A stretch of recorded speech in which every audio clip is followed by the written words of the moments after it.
Hi, and welcome back to my channel. In this video, you have my April TBR. So for the first time in 2 years, and the first time since I've done Magical Readathon, it is separate from Realmathon, which means I can actually focus on Magical Readathon. So you see I'm wearing my I Really Am shirt. I have my glasses on because I have papers here that I need to read, and also it fits the scholarly aesthetic. So I have chosen the most ambitious career, like always. I don't keep track of all of the individual pieces like I probably should because it appeals to me, but then I just don't bother with it. But this is my third year and I've been successful every year. So I forget what rank that is and how many points I've earned. But if you want to see a more detailed description of the readathon and what it's all about, it's like a role-playing Dungeons and Dragons sort of readathon and put on by G from Book Roast, and it is phenomenal. I will, if I remember, link her channel in the description. So let's get into my TBR for this month. So I have structured it according to all of the prompts that you need for the spring semester, the spring equinox.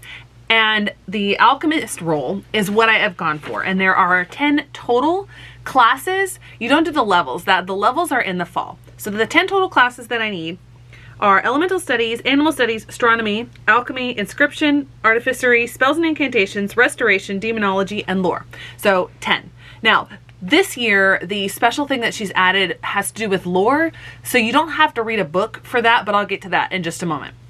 On top of that, I have come up with a book to read for every single class, for every single prompt. Because I'm back on my reading mojo, I'm gonna read close to 40, maybe even 50 books in March. I don't know, because I'm reading lots of graphic novels for Peace Talks for Realmathon, and I'm in the middle of that as I'm filming this about a week before the end of March. Am I being ambitious? Probably, but who would I be if I wasn't ambitious? Now, the way I'm going to talk about each of these books is I'm going to go over my quote-unquote required reads first, and then I'm going to go through each of these classes and show you the books that I plan to read for those classes.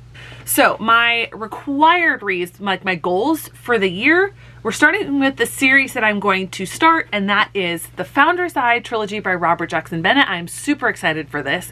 I'll tell you in a moment which class it goes for. Then for 24 in 24, I'm doing Show Me a Sign and Borders. Yes, is this a graphic novel I could have read for Peace Talks?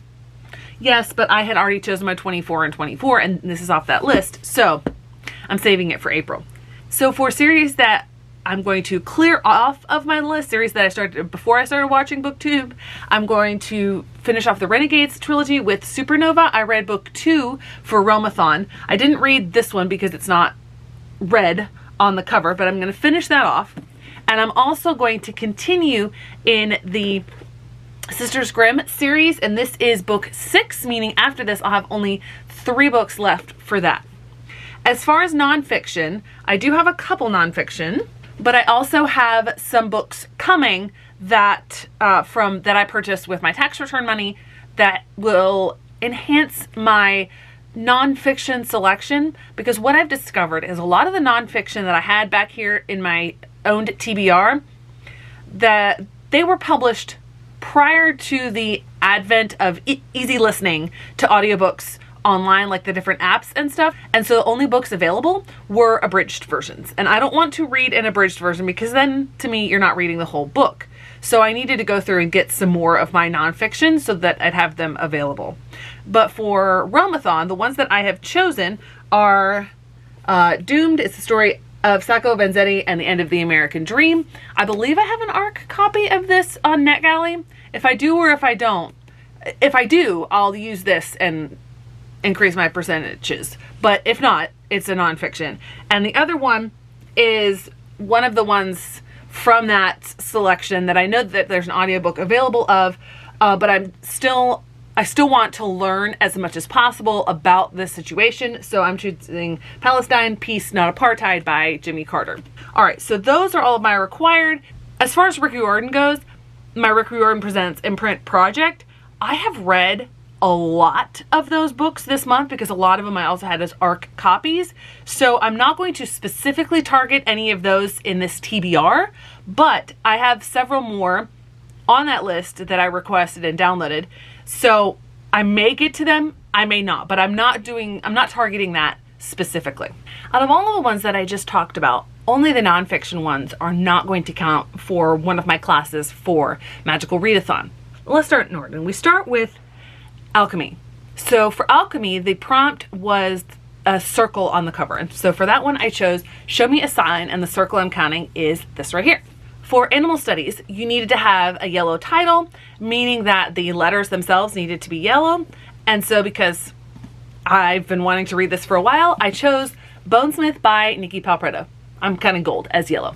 Then we have the Art of Illusion, which is not a required, but I'm going to be reading it anyway because it does help me continue on with a series. And that is, the prompt is the word game or play in the title. And so I chose key player. I mean, the word play is there. Then for astronomy, it needed to be a zodiac recommendation. My zodiac sign is Cancer. This took a while to find, and I was going to fudge it and, choose a book. I was looking through a lot and was not finding ones that I was interested in or that I had in my TBR. And I found one that said, like, these authors share the same zodiac sign. And this particular author of this book shared that zodiac sign, but I wasn't quite sure. So I kept looking, and then I found one where it recommended it for my zodiac sign, that same book. And I've been wanting to read this for a while. And so I chose The London Seance Society by Sarah Penner. The next one was a color wheel. I spun the color wheel, got green, and so I chose Pride and Premeditation. The next is a book that I did not pay for, so I chose one of the books that I got as a gift for Christmas, and that is The Golem and the Jinni. And that was Demonology. I don't know if I mentioned the class or not. Then for Elemental Studies, you had to have a source of light on the cover, and so I'm using Supernova and counting the lightning as the source of light on the cover. So for spells and incantations, you needed to do a random number generator for the number of letters in the title. This one was so tricky because the number that it generated was 28, and I had some that were 25 and some that were 26, some that were 30. I was gonna go regenerate a number, but then I found one that I'm excited about, and that is Witchlings, the Golden Frog Games. So yes, I did use the subtitle, I guess you could say, but since the first book is just called Witchlings, I think that counts. Then for Artificery, it needed to have a lock or a key on the cover, and so for that I chose Founderside by Robert Jackson Bennett. You've got the key right there. Initially I was going to use it for the circle, and then I saw this problem, like, no, you got to use this one for that one. For Inscription, you're supposed to write down 3 titles, fill them, and just choose one randomly. I didn't write them on a separate piece of paper or fold them, but I wrote them on these stickers that I have from Jade from Jade Reads Pokeathon gym, and I switched them around. I had The Wolf of Orinyaru, Kingdom of Copper, and then City of Lost Chances. Switched them around a whole bunch of times, trying not to pay attention to the shapes of them, and ended up choosing City of Lost Chances by Adrian Tchaikovsky. This is my first Tchaikovsky, and I'm nervous but also excited about this one. But I've also left Kingdom of Copper and The Wolf of Orinyaru as maybe possibilities because I'm really excited about those as well, so I may get to them this month as well. For lore, that's the one where there's the extra part to it that's going to be revealed throughout the month, and that's to reread The Legend of Dia, which is something that G has written, so I'll be reading that one to get that class.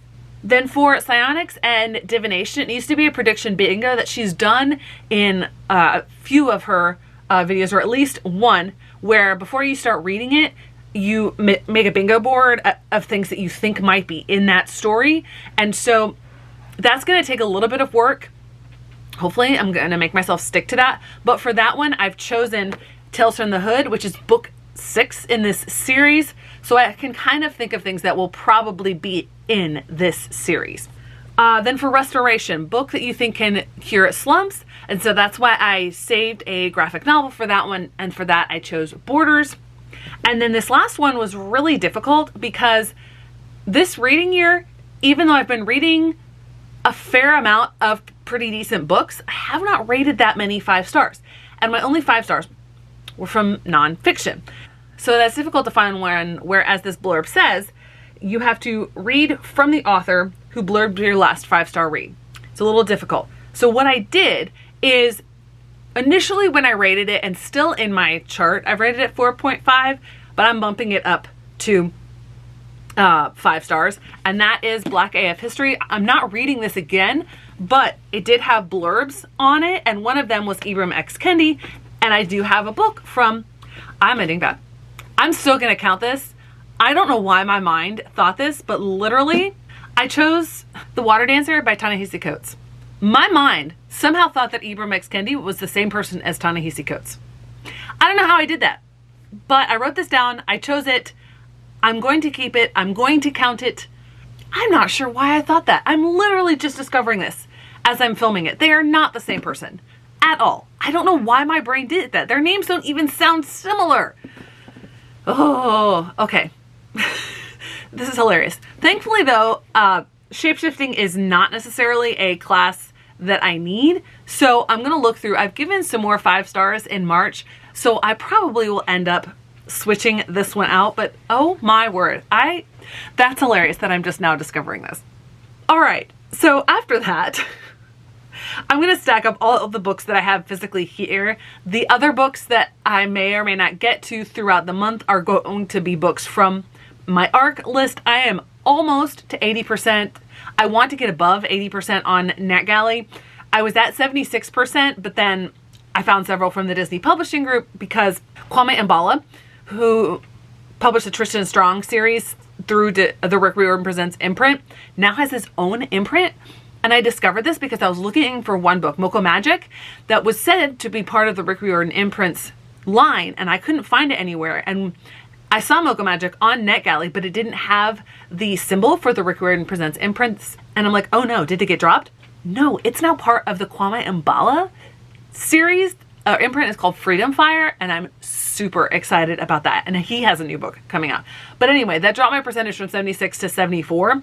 But I have several that I have read that I have not entered on NetGalley, so that should help with that. And I hope I'm getting close, but I hope to get caught up on NetGalley. So those are going to be my other options for non-Magical Readathon reads. So I have an overambitious stack. I am not going to hold up The Water Dancer because Ibram X. Kendi and Ta-Nehisi Coates are not the same person. I cannot believe that I did that. So anyway, here are all the books that I hope to read for Magical Readathon. Thanks so much for watching. I hope to see you in the next one. Don't.